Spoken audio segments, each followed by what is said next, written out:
So good morning, everybody. My name is Brian Tarallo. Thank you very much for coming. So this is introductory to AP Calculus, right? Sorry. So, all right. So we'll go ahead and jump into it. So my name is Brian Tarallo. I am the Managing Director of Lizard Brain Solutions. And I have some folks here from the Lizard Brain Solutions Network. I've got Lisa and Karen and Aaron, and I think Heather Lynn ran out for just a second to go grab something for us. And we are graphic facilitators. Okay?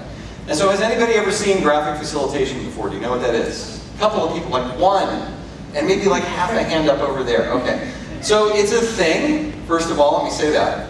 What we are is sort of equal parts artists and consultants and facilitators. And if you don't know what facilitators go in and they help groups work through really, really hard problems. They're all about the process. We're not teachers. What we do is we hold the space for others to be successful. Okay?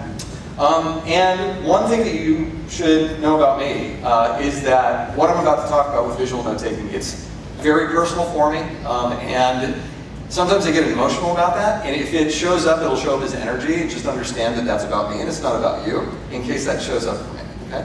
So I've been graphic facilitating since around 2009. I help some really interesting people solve some of the world's toughest problems, and I honestly think that I have the best job in the world, and I tell people that every chance I get, and I think it's the coolest thing in the world. And I also have 4 kids that go to Nysmith, okay? As Ken said, and they're a big part of what I do. They help me draw, they help me photograph my charts, and last year, my daughter Claire jumped up on stage with me in front of around 1,300 people at the Lisner Auditorium at TEDx Foggy Bottom. Aaron was there, and she drew in front of all of those people. So, does anybody here have a fear of public speaking? Yes. So she has think about a fear of public drawing, right? She doesn't have this. She just jumped up, and I have to say, I didn't know she was going to do that. It happened in the moment. There was a father and daughter team that was speaking, and it just seemed to be the right moment. And without fear, she just jumped up and did that. And I have to say, I think it was the proudest moment of my life. And I was really proud of her. And so thank you for giving her the tools that she needed in order to be able to jump up there with me and do it. It was awesome. Okay, so today, this is the only time I'm going to read from a slide, but this is it, okay? So we've got a couple of learning objectives. First, we're going to explore different styles of learning. We're going to look at the benefits of visual note-taking, and I'm going to teach you 2 styles of visual note-taking. We're going to practice, of course. This is going to be very hands-on. And we're going to explore how to bring visual note-taking into the classroom. I'll give you a few resources and answer any questions you've got. Okay? Sound good? Awesome. Okay. So I want to kick off by asking you to turn to the person sitting next to you and answering this question. Who is your favorite teacher and why? So just 2 minutes, turn to the person sitting next to you. Favorite teacher and why? Go.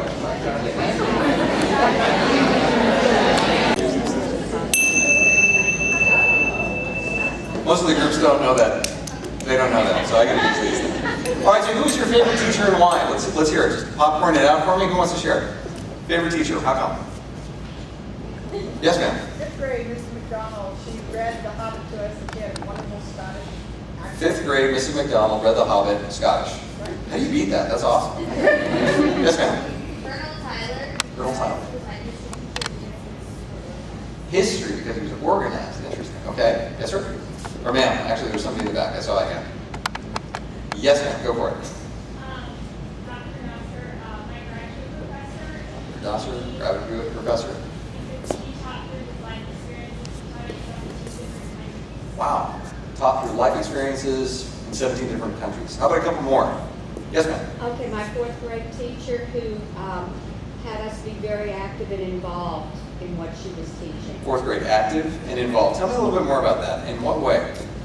We did, plays, play acting, kind of role playing. I think there was a sense of giving us confidence. It wasn't so much that you did wrong things, you just did things better. So it was experiential. Yes. Right? So you role played, I heard you acted, you got to try out some things. And it wasn't about failure? There was no fear of failure with that? Not really. No. Okay. How about one more? Yes, ma'am. Mrs. Hare from 1st grade. Mrs. Hare from 1st grade. How come? Hare from 1st grade actually made me feel like she cared. It was the one that actually made the connection that I felt like I actually wanted to give a hug or She cared because you sensed that from her, that she cared. Did anyone notice, all right, so go up a level. What did you notice in terms of the answers? What did they have in common? Was there anything there? Yes, ma'am? Personal connection. Personal connection. Awesome. Anything else? Anything else that you noticed? Yes? Yes, sir. Not a strong connection to the subject material necessarily. Say that again. Nobody said they were amazing at teaching literature, they were really great at teaching science. Yeah. Secondary aspects. Isn't that interesting? It didn't necessarily have anything to do with the subject. It was about the style more than anything else. I'm seeing a lot of nods. Yes, ma'am? I teach French because of my favorite French teacher. I teach French because of my favorite French teacher. Isn't that cool? So it's not so much about the subject, but it is about the style. So I want to show you something. This is the only thing that I saved from high school. Okay. So these are my favorite teacher was Miss Starkey, and she taught AP English in 12th grade. And these are my notes. I actually saved my notebook from this, scanned it so that you could see it. So these are my notes from that class. What words would you use to describe these notes if you had to? Any ideas? Organized, thank you. Visual, yes ma'am? Flow diagrams? Flow diagrams, yes ma'am? Fluid. Fluid, okay. Any others?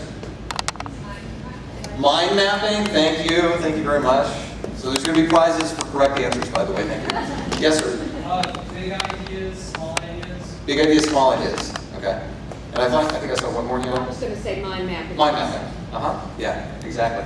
So Miss Starkey's English class, to me, was the most interesting class to me. And I'll tell you why in just a second, but one more here. This one is for a prize, okay, so you can get this one. All right, can anybody tell me, I know it's small and it's a little bit tricky. Remember, this is AP English, right? What was I taking notes on? Can anybody see? Titanic. No, Titanic, that's one answer. The Old Man and the Sea. Old Man of the Sea, no. The Inferno. The Inferno, no. We're getting closer though. Moby Dick. Moby Dick, no. SpongeBob. Let me read. If first person that gets it, just shout it out. I'll read you some of the stuff that's on here, right?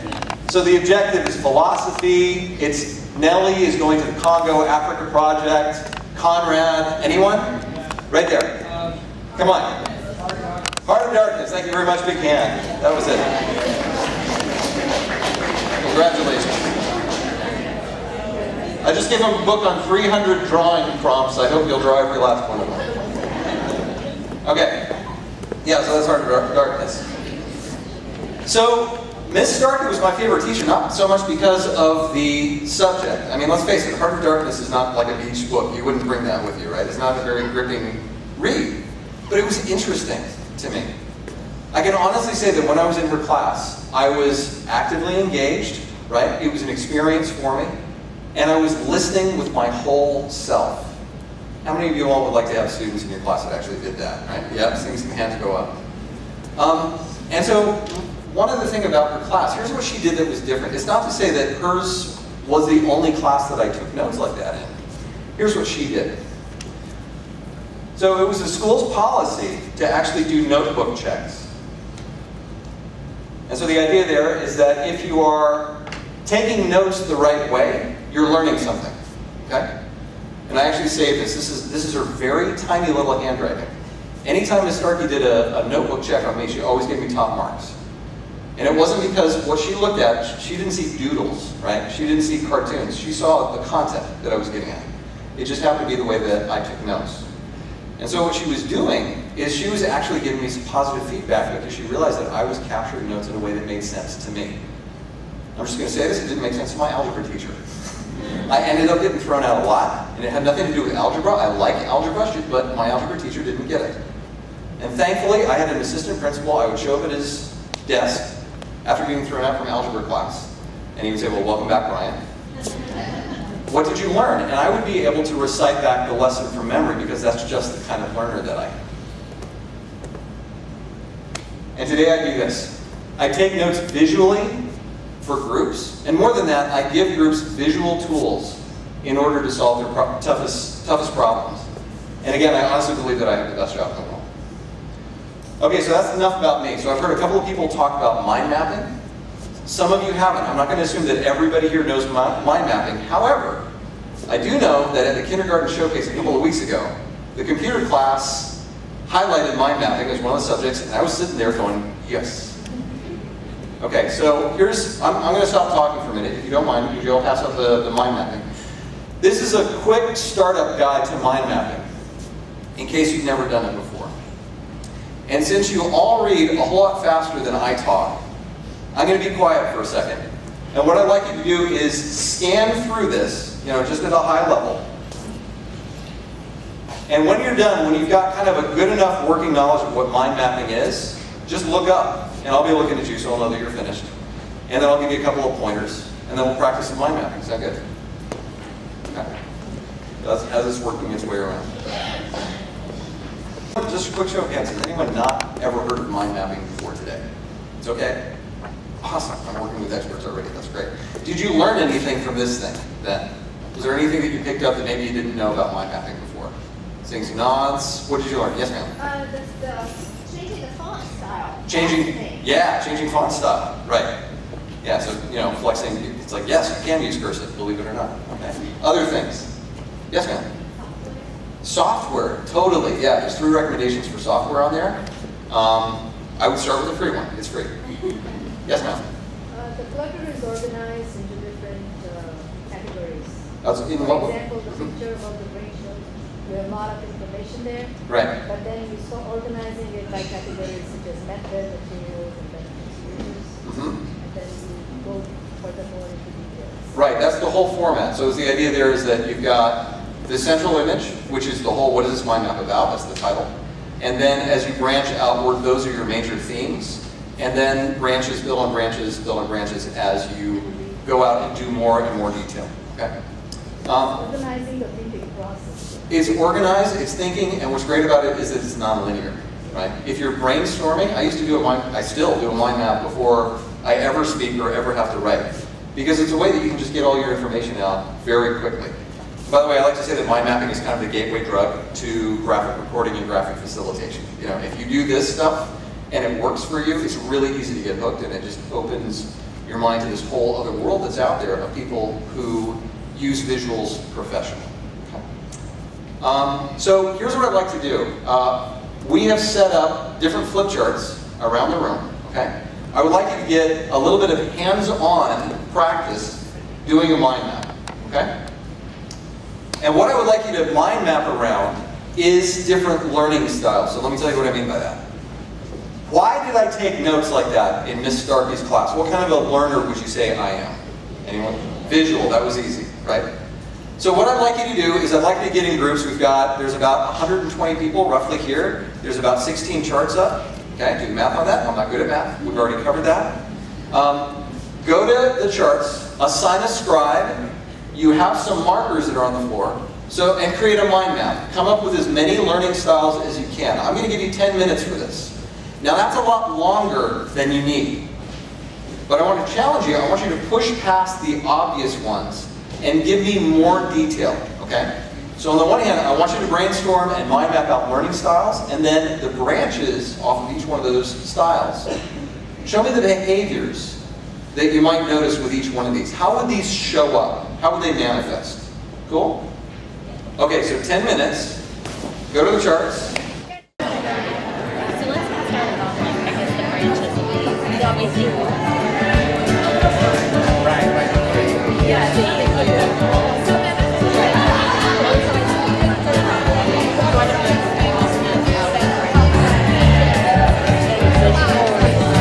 what is the one that that would be oral, that's me. I don't need to, that's confused me.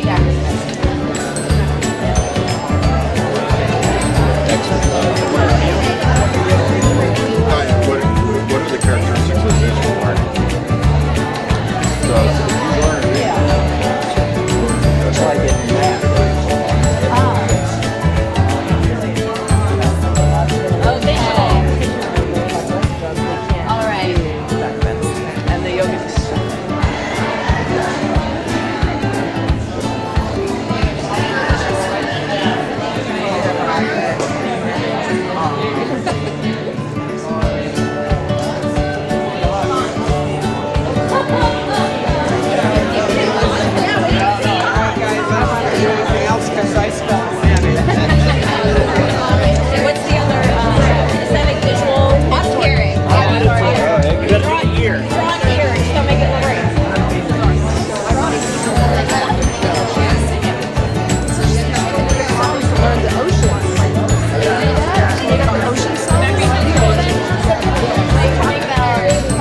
pouring out some ideas. So what we're, and by the way, Lisa and Heather Lynn are going to be doing a mind map, so you can check to see if you did it right. They're going to be capturing what it is that you all came up with, okay? So just throw it out. What's one that you came up with? Anyone? What's the obvious one? What's today all about? Visual. Awesome, visual. How does visual show up? How might you see a visual learner? Looking at it. Looking at it, a visual learner needs to see something. What else? You have to model it for the student. You have to model it for the student, right? What else? How else might you see a visual learner? They're constantly doodling. They're constantly doodling. Yes, that's the thing. So that actually blends another learning style, that constant movement. What's the name for that one? Kinesthetic. Awesome. Very cool. What else? How else might you see a visual learner? Wearing glasses. Wearing glasses? Yeah. Some of us. How else might you see a visual learner? They take video instead of a. They might do video. Yeah, very good. Tuning out. Say again. Tuning out. In what way? Tell me more about that. Somebody's just lecturing, then the student just kind of, sits there with. And they sort of zone out, right? This is actually, I got some feedback from my team when we were on the break just a second ago. So Brian, take a breath. In case anybody was tuning out, I apologize. They love movies. They love movies. What else? They're drawers. They're drawers. So the other thing about visual learners is that visual learners, they come up with mental models too.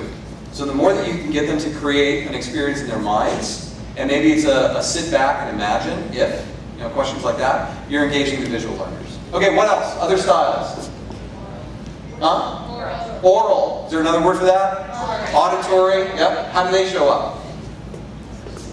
They're like the type of the observers of the group, so like they wouldn't necessarily take the lead, but they'll sit back and kind of absorb information So, and then act on it. so they sit back, they listen, they synthesize, right? They might say things, well, let me get back to you, right? I need to think about this. Yes, ma'am? We have podcasts. Podcasts, right. How else might this show up? So listening to podcasts, how else? You don't look like they're paying attention. They may not look like they're paying attention. What's the easiest way to check that, if a kid is paying attention? Yeah. What did we just talk about, right? It may not look like it's paying attention. I have this, I won't tell you which one of my kids, but one of my kids is like, here's how the way that I study best is to have a clipboard in front of the TV with the radio on, listening to music and eating yogurt-covered raisins. Okay? And then I come back and I say, well, all right, let's see what you learned. So just check. Right? It might not look like listening, but they are. How else do listeners, auditory learners show up? Talk about it. They have to talk about it. That's the other side of it. Even saying it, when you say it, they're talking to themselves. Right, right. And so does anybody have any students like that? You're sitting in class, right? And so, yeah, definitely. And they're trying to keep it in, right? And finally they start paying attention and something clicks. And what do they have to do? They have to talk about it to somebody sitting right next to them. And then they're, into talking about it again. Kind of the social learners, because they pick up emotionally. Social learners. Yeah. Right. They need to talk about it, they need to discuss it, they work well with the groups. So that branch splits, right? There's the auditory learners that want to kind of sit back and listen. And then there's the other ones that just can't wait to talk about it. What else? Other styles. What else did y'all come up with? Reluctant learner. Reluctant learner. Tell me more about that. No.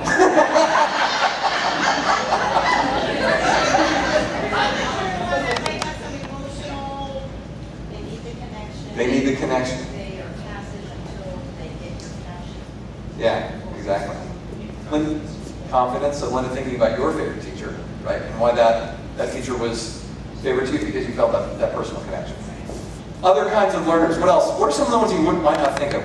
Push past the obvious. We said emotional, but it was storytelling. Emotional, so storytelling. However they tell the story, it could be visual, it could be words, it could be music. But Right. they have to have that connection. So having that connection through storytelling, through music, so they've got to feel it.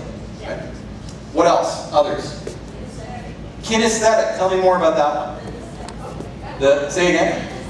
Dyslexic learners. Thank you for that. Acting out. Okay. What else? Acting out appropriately, maybe not. Yes, sir. We had kids on the autistic spectrum. Kids on the autistic spectrum, right? Which is its own special kind of learning by itself. Awesome. Any others? Yes, ma'am. We had the atmosphere, so they feel safe to share. Yeah. Because they're shy. Yeah. So creating a space of safety Right. so that they feel like they can do that. Right.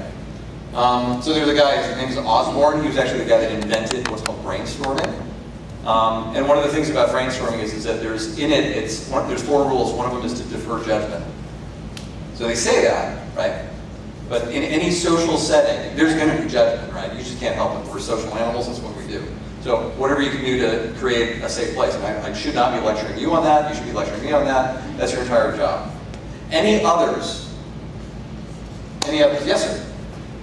Kind of kinesthetic, field experience. My students that really like field trips and a lot of Yeah, so now we're touching on the experiential side of things. So there's field trips, storytelling to some extent, right? It gets at that experiential, but like case studies, role play, simulations, absolutely. Got the tactile learners. Tactile, awesome. You need to touch everything, you need to sort, you need to move things around, small little pieces. Yeah, that's the thing. That's definitely the thing. So you told me a little bit about how it shows up. Well, let's say you have to listen, some of these children have to play around with things in their hands. Yeah. And move, be part of this study, but there is tactile, they need to move things, it suits them. Then also in the learning process, it helps them to learn.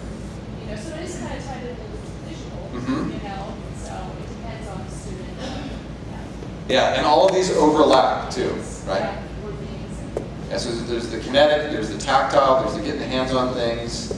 You know, it's so hard. You bring these people to museums, and what do you tell them to do? Don't touch. Right? But I want to. That's how I learn, having a physical connection to things. Yes, ma'am?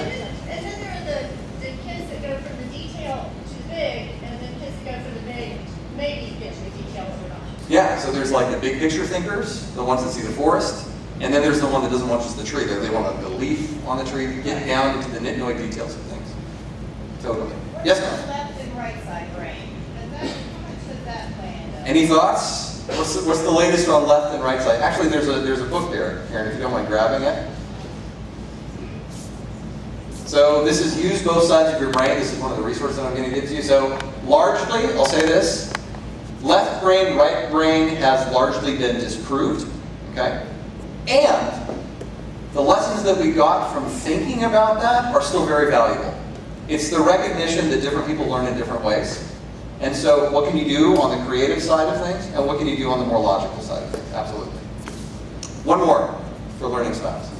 Anything else? Yes, ma'am? Oral, which is different from auditory, and that the need to actually speak it out. Yeah. Singing, echo, singing, those kind of things are more you have to say it. Yeah. So it's the oral. You have to hear yourself say it, right? That's kind of like what you all were getting at with the I have to tell someone. It's the social side of things. Okay. So you all can come and take your seats, please. And while you're doing that, so thank you for that, by the way. While you're doing that, I want to show you something else. Something else about mind mapping, just because I think it's cool.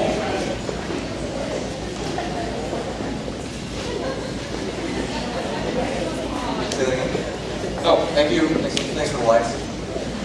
So I want to show you this just because I think it's cool. So this is exactly the same exercise that you just did, except instead of doing it on paper, this mind map was done in the limitless canvas of virtual reality. And see if there's anything that you notice here that came up with, that overlaps with what you all came up with. So what do you notice? What did you say?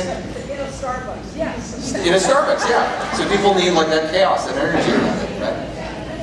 So I'm really excited about what people are doing with mind mapping. It's been around for a while. We'll talk about where it came from in a minute. But I'm really excited about what people are doing with it. You know, this is, if you think about the application, yeah, so there's fidget spinners, that's the thing, you know. Anybody have gum chewers in their class? Well, what if they were actually kinetic learners, right? And that's one of their outlets for it. I hate gum chewing, by the way, full disclosure.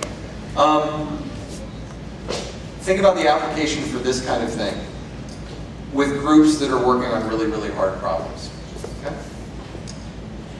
So one of the reasons that I talk about learning styles in a note-taking class is that I believe that learning styles today are kind of like what handedness was not too long ago. Right? My grandfather, Dad's dad, was left-handed. And in addition to being a first-generation American, how many of you all have students like that? He was left-handed. And his teachers would beat his knuckles if he wrote with his left hand. So he switched hands while he was in school. But as a result, he developed a stutter. And as soon as he got out of school, he switched hands, went over to the left hand, and lost his stutter. I can't help but wonder what school might have been like for him if he had been allowed to do what just came naturally for him. As a father of 4 kids, my biggest fear is that schools in general don't pay attention to the different kinds of learning styles that are out there and recognize that there are all these different kinds and continue to say there is one right way of learning. That's why my kids are here. So thank you for your part in that. Okay, so there's 2 studies that I want to share with you. This first one comes from Tony Buzan, who is one of the world's leading authorities on learning techniques. This is really cool, isn't it? It's pretty neat. Thanks, guys. The first one comes from Tony Buzan, who's one of the world's leading authorities on learning techniques. He found that over the course of the school day, kids spend most of their time, guess what, taking notes. And so he asked students what words they most associated with note-taking. And so the top 7 were boring, punishment, depression, fear, wasted time, rigidity, and failure. So if you think about it, and this applies to all students, right? That's how they spend most of their time in school, is by taking notes. And if that's how they feel about it, we're doing something wrong. And I know it's easy to say, well, that might be true for other schools. We're different. But I'd like you to challenge yourselves and ask, how might this be true for us? Right? How much of that applies to us? So don't write off the sentiment. Further studies showed that in classes, in their opinion, the worst thing about school was being what? Bored. Drop the microphone. Yes, exactly right. Yeah, that's right, about being bored. And it doesn't have to be like that. And by the way, Tony Buzan went on to invent something called, anybody know it? Oh, and we're doing so well. Mind mapping. So he's actually the father of mind mapping, that guy right there. The other study that I wanted to share with you is by Dr. F. Robert Sable. This one's a little bit more contemporary. He's from Purdue University. He looked at the effects of No Child Left Behind. Right? So you can probably guess some of the findings that he came up with, that it resulted in more discipline problems, behavioral problems, apathy, resentment, decreased work ethic. But here's what was really surprising. He also, as part of his study, he asked students how they felt about visuals, and here's what they came up with. When it came to drawing or other visuals, students reported that it was fun. Isn't that cool? They enjoyed it, it relaxed them, they felt like they could express themselves, it helped them deal with uncertainty, and then it helped them learn new things and solve problems. How many of you would like to have students like that in the classroom? So cool. All right. And just a little bit more data. We established that there's some people who like to dive into the details and look at data, so here it is. So this comes from John Sweller in the Wharton School of Business. 17%, this is using visuals, 17% better retention, 24% reduced meeting time, 19% improved problem solving, 17% more persuasive, 64% faster decision making, 22% improved consensus. So this isn't just for kids, right? Mostly I teach adults how to do this too.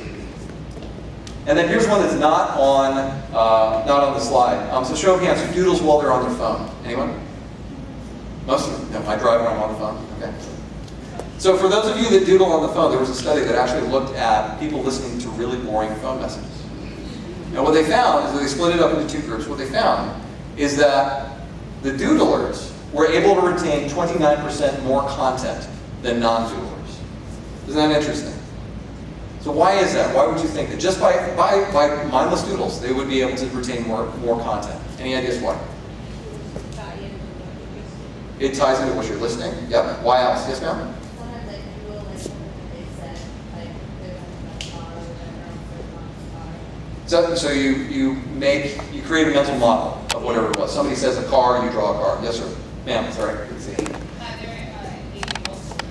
You're engaging multiple learning styles. Which ones are you engaging when you're oral, visual, clearly? A little bit of the kinesthetic that's coming out? Yeah, so you're moving, you're keeping active. Drawing keeps things interesting. Okay, so here's what I would like you to do. So we know that visual note-taking makes school more interesting, but what about after school? Okay. When I was in school, drawing was only emphasized in art class. And art class meant one thing, and that was fine art. I had no idea that graphic facilitation was a thing. Neither did most of you, so that's fine, right? But it turns out, and I've only learned this recently, that as I look at drawing in context of other professions, there are a lot of people that draw out there, and they do it for all kinds of different reasons. Okay? So here's what I'd like you to do. A little bit more practice time, back at the flip charts. I would like you to brainstorm around what professions actually benefit from drawing. And as a favor, if you drew last time, give somebody else a chance to draw. Okay? So let's do this for 5 minutes. This is a faster one. Okay? You know how to mind map already, so it shouldn't be too bad. Pull down your sheet. What professions benefit from drawing? Hey. Cool. All right. So let's just popcorn these out. What professions would you say benefit from drawing? Any ideas? All of everyone. That's a great answer. Love that answer. Very good. Other ideas besides everything in the world? What would you say? What would you come up with? Fashion designers. Fashion designers. Cool. What else? Engineers. Engineers. Tell me more about that one. Why? Planning. Planning. What else? Designing. Can't build a plane. Here's the other thing. So I didn't know this about engineers. This is a recent learning of mine, right? So engineers, they spend a lot of time in their head thinking about really abstract stuff, right? And it's not always about building something that you can see. Sometimes it's also about systems and the way that networks come together. And if they can take that stuff, I'm seeing a lot of nods, if they can take that stuff and put it on paper, way easier to help people understand what you're talking about. What else? Hands up. Event planners, weddings, birthdays, corporate events. Yes, ma'am. What else? Military. Military. Tell me more. How so? Mapping out their plans and missions. Is that right? Mapping out plans, missions, details. Yes, ma'am. Architect. Love that one. Thank you. Yes, ma'am. Coaches, Coaches. In what way? Tell me more. rolling out play formation, and it's interesting when you're in a fast huddle, rather than talking, people are drawing. Yeah, let me show you. Uh-huh. Yes, yes, ma'am. Choreographers. Very cool. Yes, ma'am. Surgeons. Surgeons. Interesting. How so? Yeah, cut here. What else? Yes, ma'am. Cartography. Very cool. What else? Video game designers. Love it. What else? Bakers? How so? Tell me more. You like draw out what you want the cake to look like there. Oh, to like plan out the cake. Very cool. Uh-huh. What else? Marketing. Huge one. How might a marketer use drawing? Online marketing, they have to have some vision in their mind. Totally, totally. So the online side of things, I think it's a little bit late to say we're becoming an online society. I think we're there, right? If you're not computer literate, that's next to being illiterate. And the visual side of things is such a part of it. If you don't have a visual literacy, you're behind. Yes, sir? Detectives. Detectives. How so? Like when they're trying to figure out who committed a crime, they've got like pictures all over the place, they've taken drawings of people. So they're drawing, like the pin boards, right, with all the threads and everything. Yeah, very cool. So we'll go right over there, and then, yep. Bank robbers. Wow. You win. That's awesome. Everybody stop brainstorming. We have a winner. That's great. Let's do it. I saw 3 more hands. So right next to you was. We said restaurants because like in Houston now you have like the chopping board and there's like all of the Yeah, so like the whole industry of hand lettering, right? And just, advertising things on chalk. I mean, that is such a thing right now.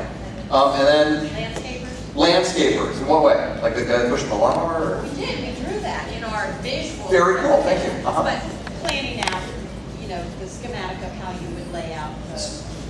So like landscape designers, or someone in the back? Teachers.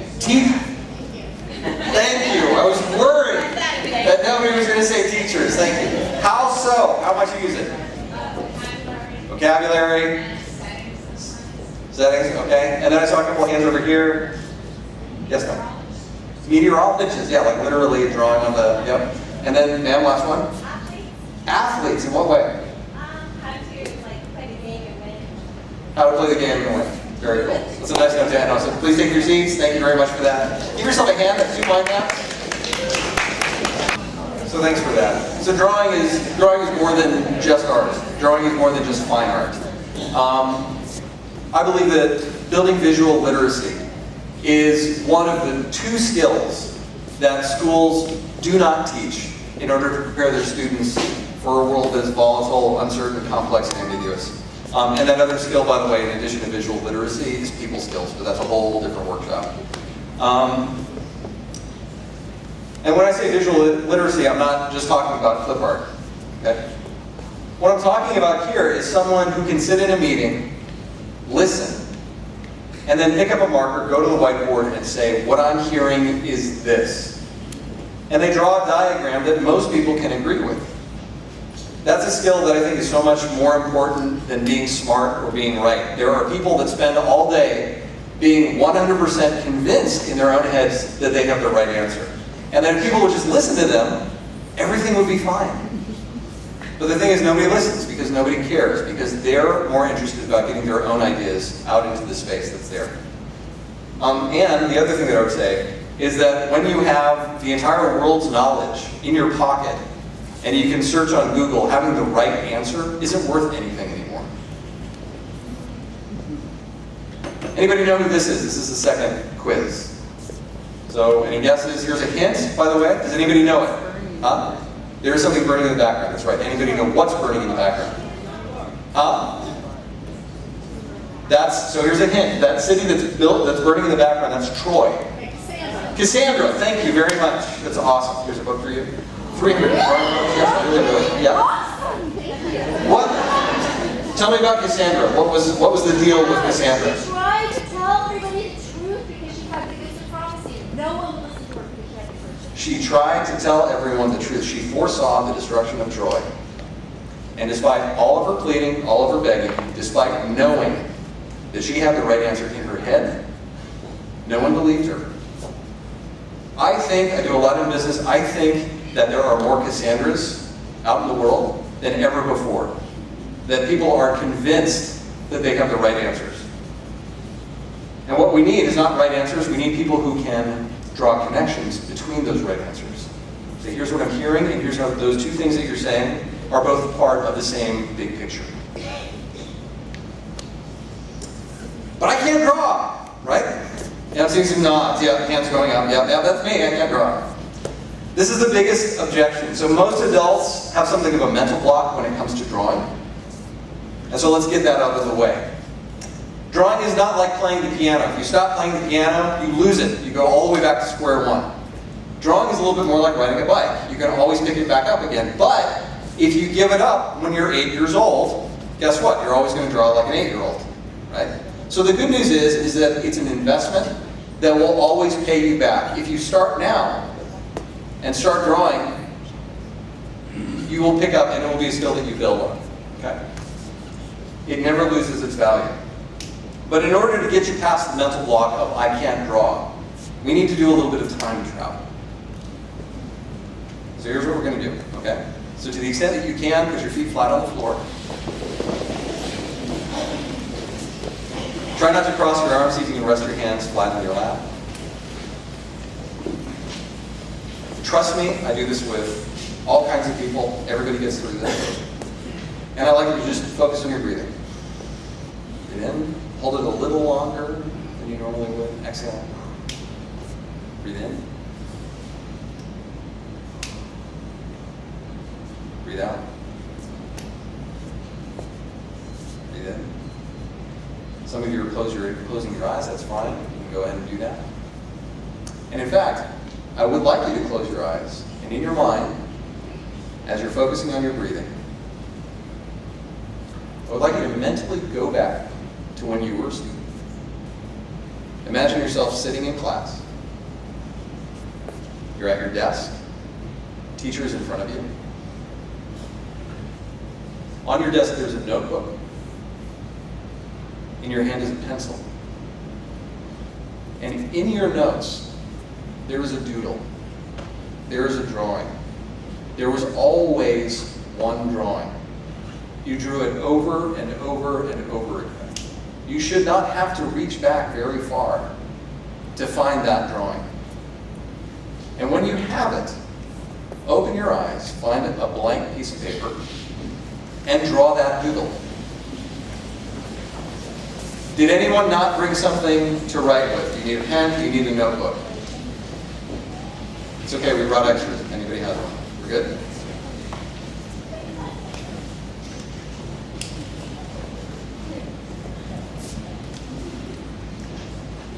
And then when you're done, turn to the person sitting next to you and share your doodle, please.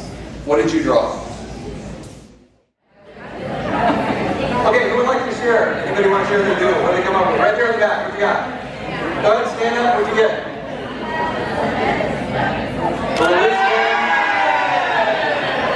What just happened? The Stussy thing. Everybody draws that. Almost everybody draws it. Half of you are like, what's the Stussy thing? You've seen it. What else? Yes, ma'am? A what? A cube, a three-dimensional cube. Awesome. What else? A what? A flower. Awesome. What did you draw? Bunny. What else? A spiral. What else? Spiral. Okay, check this out. This is like magic. This is so cool. Here's what most people draw.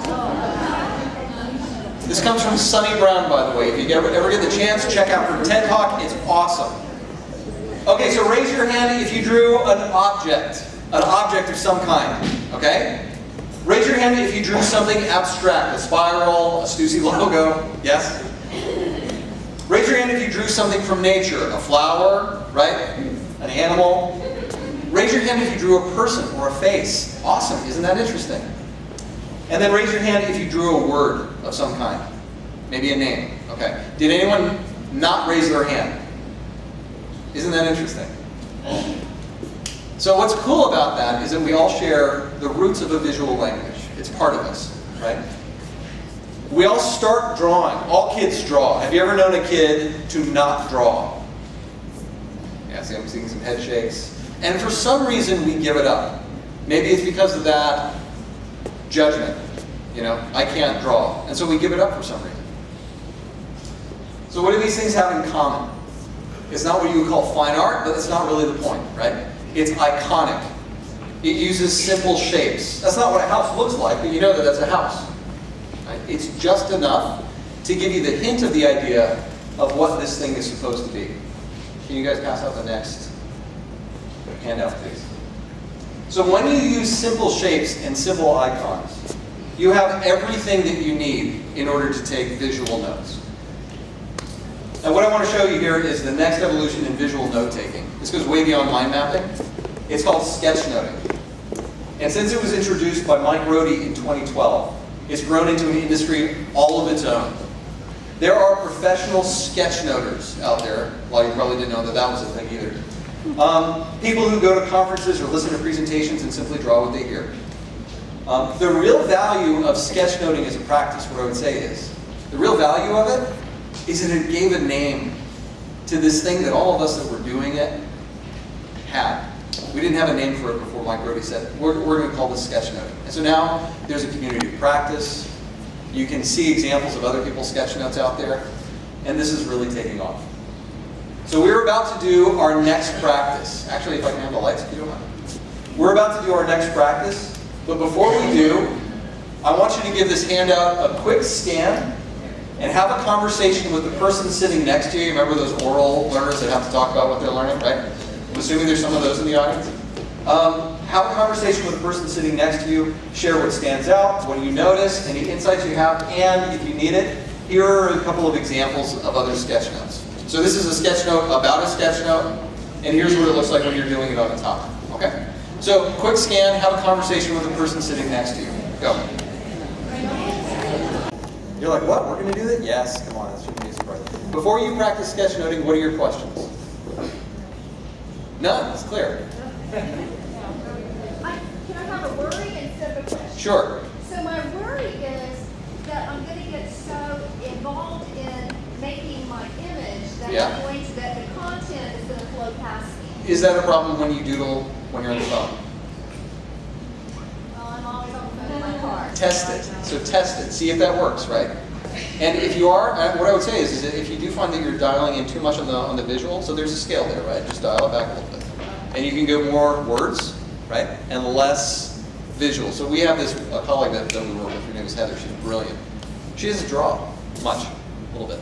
All she does is she focuses on her lettering, right? And so if you have really good lettering, and you want to experiment, if you go back to like that mind map where it had all those different examples, and there's a few examples on this one too, and you just want to do lettering and containers and connectors and dividers, and that's it. It's a perfect sketch note. There's nothing wrong with it. It's yours. Whatever your style is, that works for you. What else? Other worries? Yes, yes, ma'am. Say again. When we use people. Okay. Any ideas? How much you use people? Yes, ma'am. I do choreography all the time. Yeah. I try to draw how I want this to look best. So you draw how you want people to look. Okay, so you can show poses.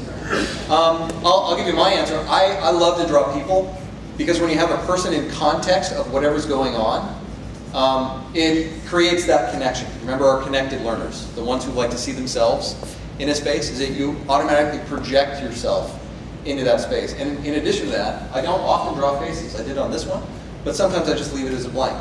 And that way it's easy to project oneself into the space. It's so much more interesting if you were going to draw, for example, leadership as a concept, right? You could do like a flag on a hill if you wanted to, but it'd be much more interesting to have like somebody pointing and having a few other people in the foreground. So it draws a connection to folks.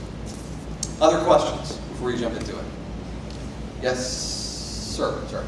I worry that with children, they'll be, if you tell them this, they'll be like, oh, I didn't make attention. See, I'm drawing all the things I'm told you can draw. Okay, so we covered this. So how might you check? What do you ask? What did you learn, right? And if they're not doing it, you might have them dial it in one direction or the other. Okay. Any others? You ready? Okay, so here's what we're going to do. This is a 10-minute audio clip. Okay. You're going to be listening to Robin Young of Here and Now, and she's going to be interviewing John Kabat-Zinn on the topic of mindfulness. So find a blank piece of paper, go ahead and do the title. The title is Mindfulness. Okay? So spend a little bit of time doing that title. And again, John Kabat-Zinn is spelled J-O-N, Kabat, K-A-B-A-T, dash Zinn, Z-I-N-N. Let me do that one more time. John, J-O-N, K-A-B-A-T, dash Zinn, Z-I-N-N. And while you're coming up with the title, think about, as you have your students that are about to come in, what does it do for your students before you actually begin the class to have them title a piece of paper? What would they get out of that if they just spend a little bit of time titling? Yes? Well, Yes, they're ma'am. making predictions about what you're going to learn. They start making a prediction about what they're going to learn. What else? What does it do to just do nothing more than a title before you actually start the lesson? Calms them down a little bit. Yep. So they center themselves. What else? Gives them a big picture. It anchors them. Sir? It ensures they're ready. It ensures they're ready. Have a notebook and a pen. Yeah. They have a notebook and a pen. They're ready to go. So the Air Force actually has a great word for this. They call it a landing tax. Right? It's the time that it takes a group to come in and kind of get settled, get their heads in the game, right? Kind of put all that stuff that they have been carrying with them aside and be ready to be there and present and ready to go. So speaking of which, are you all ready to go? Yes? Okay, so 10 minutes. Make sure that the audio is working. Okay. Whoops. Sorry. You good? Okay. How did that go? I see some thumbs up, some really furrowed brows from some other people. What worked? So share it, if you don't mind, just take a minute and share your sketch notes with the person sitting next to you and talk about the experience. What worked for you, what didn't, how did it go? I started with this Google mind map that I always do. Yep. Taking notes with my students. I'm going to try containers. Yeah. I'm going to try some icons. And so as he's talking, I'm just making pictures, just images, whatever. Because I used to do a lot in high school. Yeah. Taking notes. But I didn't take notes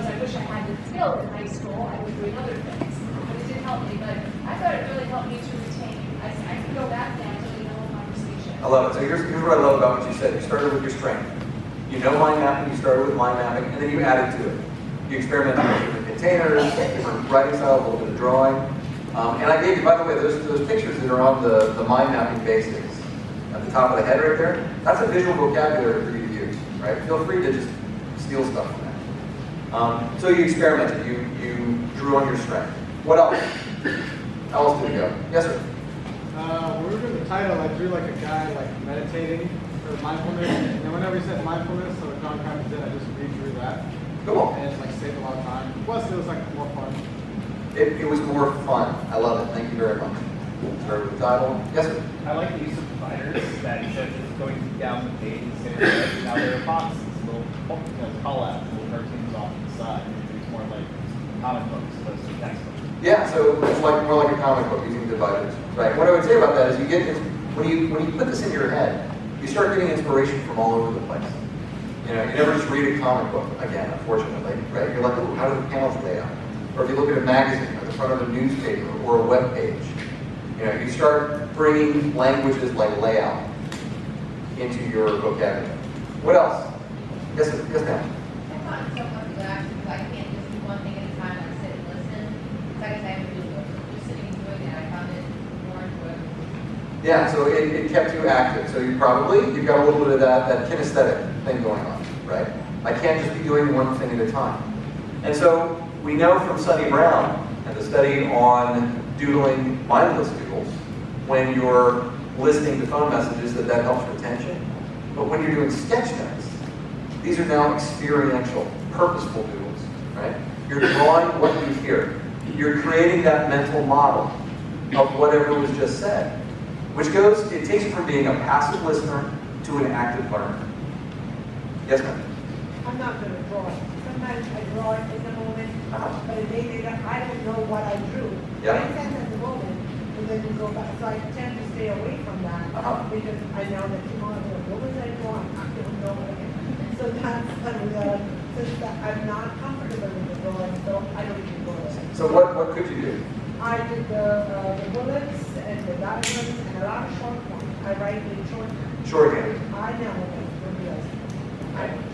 So you did bullets? I did bullets, I did shorthand, I did arrows. You did arrows? Not one drawing. Didn't want to draw. That's okay. You don't have to. So drawing is part of it, but visual note taking is way bigger than just drawing. Right? Again, it's the containers, it's the dividers, it's the connectors, it's the font, it's everything that you can do that makes it visual. Other ideas? Oh wow, love it. So we'll go 1, 2, 3. Yes, ma'am. I completely failed. I'm an auditory learner, like textbook, and it distracts me. I'd rather just listen, and I get a lot more out of it. It's hard for me. Okay. Well, so here's what I hope. Did anybody else have that same experience? I didn't do it right. Here's what I would hope. So you tried it, so thank you for trying it. What I would say is that most importantly, the reason I'm telling this to you is because I'm also trying, my big purpose here is to build empathy for those people that you have in your classroom who are visual learners. And so if you've done nothing more than understand a little bit more about the visual learners that you have in your classroom, this has been worthwhile time for me. Yes, ma'am? I produce a lot of work because I also feel afraid of drawing. But I enjoy putting the drawings in, just that help. And it was much more fun, and I did stay much more focused. More fun, more focused. You enjoyed it. I love that. Thank you. Yeah, and I was looking at it. It's still lines. Yeah. Which is fine. But I did quote unquote with the little box. Yeah. And did some bad drawings. You did great. One thing that you might try is that if you like this, you want to do it, turn your page sideways. Right? The lines go away, and it actually makes more sense. If you think about the layout of a word is longer than it is tall. And so it fits, if you think about the way that a mind map goes, you've got these words that are kind of spaced out. Putting it in a landscape actually makes it fit a little bit better. And yes, ma'am, that's over here. Yes? So I was just thinking how it relates to our students and what would make them it easier. So Yeah. I'm more of a word person, and usually when I take notes, it's words or snippets of everything. So on mine, I did add some of the boxes and some of the connectors. Yeah. But as I'm thinking about how would I retain this, or how students would retain it, so if they're quickly writing small pictures or words, and then that night go back and draw the pretty things that the women did up there to make it kind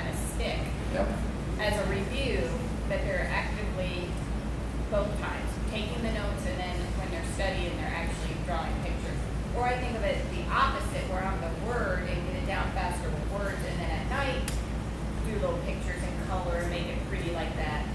Or even if a student is actually a visual learner, they can do the opposite at night as the study part, where they draw the pictures and then either write words or think about it as their review. Yeah, I would say whatever works, whatever works for your students. And one thing is that if you think about, I think that dialogue and conversation actually has a texture to it. And what I mean by that is that there's those things that are more important than others. And especially when you're sitting in class, you don't expect your students to be stenographers and writing everything that you say down. There are things that are more important than others that you say. And so you actually develop a listener's ear to figure out what's most important, right? And to capture that. One of the things that Mike Rohde talks about in his book, the Sketchnote Handbook, is the idea of less but better. Okay? And one of the things that Tony Buzan actually talks about is that in his style of mind mapping, the classic Buzan style, is that if you're doing it right by him, you're writing one word on a branch, and that's it. I can't do that, by the way. I find it a little bit too limiting. But it's just enough to create an access point back to that mental model that you've been creating while you're drawing in the room. Okay? I see the house is connected to this whole other string of ideas. And so it serves as a memory guide for me. You don't have to write the whole thing, it's just enough of a touch to activate that memory, that mental model that you've got. Okay, other thoughts? Yes, ma'am? I just would like to think about a little bit more that I think many of us became teachers because we were successful students. Yeah. And so if we were successful students in a very traditional setting, Right. It's a kind of a warning that the children we're teaching now don't live in that world anymore. Right. And so maybe we should get out more. I think some people on staff here went to school and were very successful in non-traditional settings, so yay. Yeah. They're kind of ahead of me, who was successful in a very structured, auditory type environment. Yeah. This is fabulous to me. So it's a very difficult circle to square, I would say. If you were successful, if this worked for you, then, well, shoot, it should work for everyone, right? But that may be your side of the beach ball. Okay? Yes, ma'am? So what happens in 2 weeks when a child needs to prepare for a test? Yep. What would you say? I don't know. Will they remember all those pathways and what some of those drawings are? Any thoughts about that? That's your style, yeah. If that's your style, yes. Okay. Yes, sir? Couldn't hear. So the concern is, what about, if I can rephrase it a little bit, what about if we're studying for a test, right? Will they remember the amount of detail that's necessary in order for it to be relevant? So what would you say about that? If it's their style, yes, yeah? Well, like we probably did with saying that you can't just know that you have to then think about something negative about it, or clothing, or think about it again. Yep. Over a period of time, because if you test this completely for something, then you may have something okay. And then it's like kind of review the little over again, what I'm doing. Yeah, then you need to do that. So there may be some refining, as Linda was suggesting, that happens later, and that might be part of the learning process. Rather than reading your notes, what if you're taking sketch notes of your longer notes? That's an option. A couple of other ideas. Yes, sir, in the back. Another thing I really like about this is you don't have to just draw like the bullets that have stars and stuff like that, like the arrows or connecting ideas. I think students that don't necessarily want to draw will still have options here that are complicated. I personally use circle bullets, but not big arm bullets, and star big arm. I think that's really important to students. It's not necessarily trying to draw the notes, it's still one way to do it. Cool. Thank you for that. And then one more. You guys have something else for your hand up?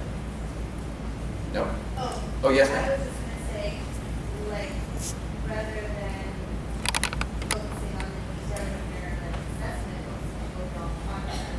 Focus on the concepts rather than Details details. are less important than the connection of the concepts. So you can focus on bigger picture. In fact, and I was counting on this. It's not my place to tell you how to bring this into your classroom. You are the experts in your classroom. So here's what I would like you to do, right?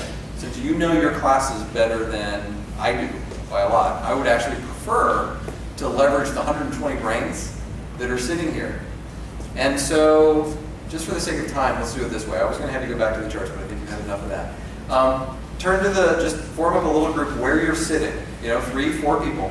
And what I'd like you to do is to share some ideas and come up with how might you bring visual note-taking into your classroom. And then we'll harvest it back up to the big chunk for you all to keep, okay? So have a quick conversation. We'll say about 5 minutes.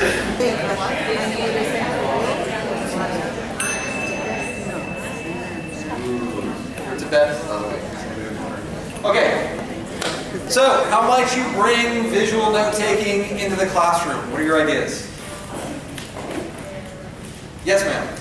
I was going to say, I don't use it for note-taking, I use it for organizing for projects. Use it for organizing for projects? That they're going to do, so that they do their brainstorming, and we brainstorm as a group, and then they go back and create their mind map before they're allowed to start the project. Okay, so brainstorming, organizing for projects, yes, ma'am.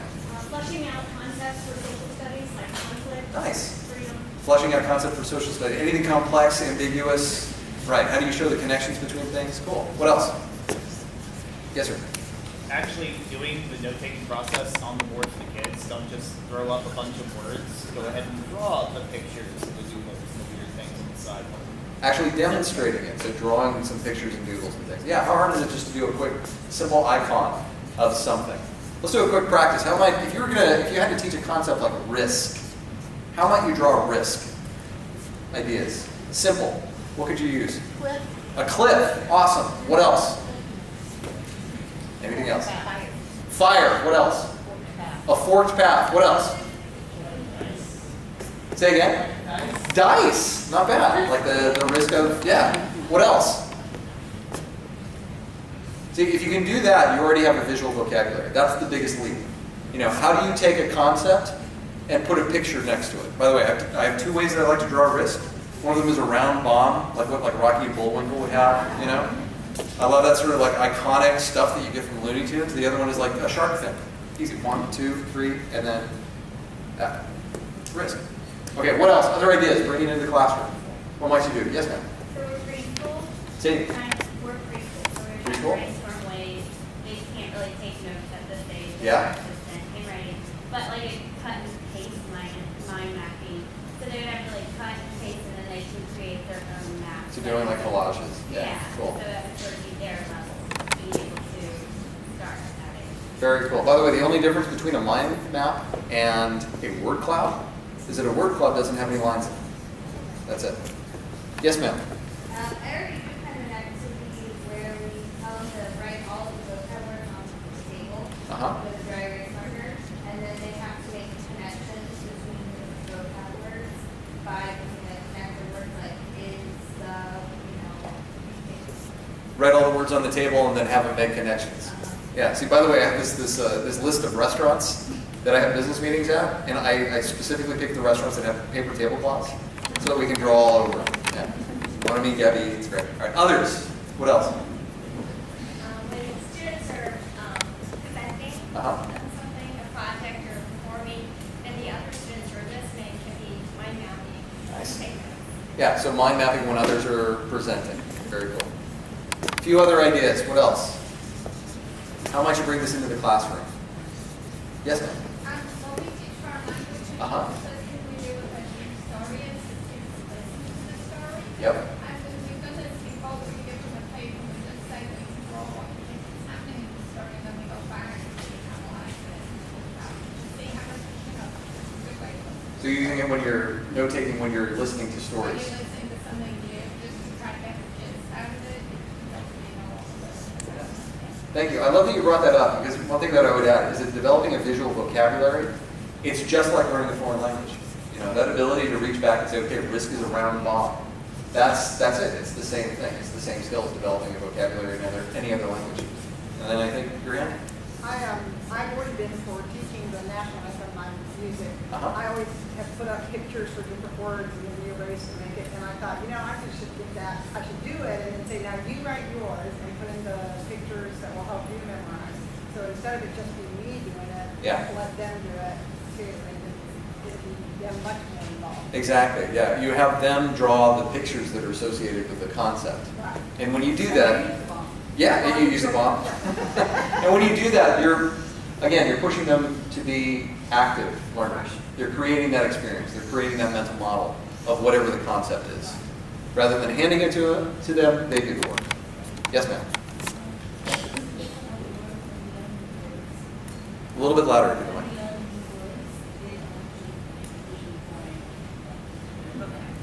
So vocabulary, when you learn new words, they do a visual, a picture of whatever that is.